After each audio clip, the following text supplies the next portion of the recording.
భగవద్గీత 1వ అధ్యాయం సారాంశం. అధ్యాయం పేరు అర్జున విషాద యోగం. భగవద్గీతలో మొదటి అధ్యాయం అర్జున విషాద యోగం అని పిలుస్తారు. ఇందులో కురుక్షేత్ర యుద్ధం ప్రారంభానికి ముందు జరిగిన సంఘటనలు మరియు అర్జునుడు అనుభవించిన దుఃఖం వివరించబడుతుంది. హస్తినాపుర రాజు ధృతరాష్ట్రుడు అంధుడు కావడంతో యుద్ధభూమిలో ఏమి జరుగుతుందో తెలియదు. అందుకే తన సారథి సంజయుడును అడుగుతాడు.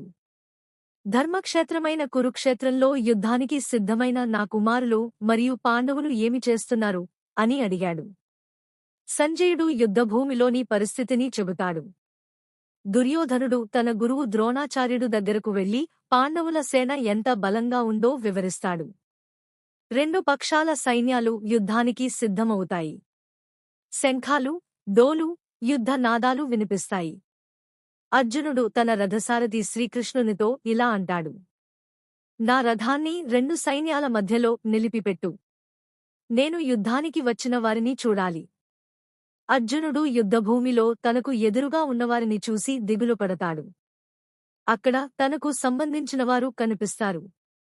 తాతలు, గురువులు, బంధువులు, స్నేహితులు. వారిని చంపడం తగదని భావించి అతని మనసు కలత చెందుతుంది. అర్జునుడు ఇలా అంటాడు. ఇలాంటి యుద్ధంలో గెలిచినా నాకు ఆనందం లేదు.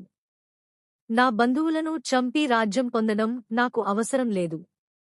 అతని చేతులు కంపిస్తాయి. గాంధీవం చేతిలో నుంచి జారిపోతుంది.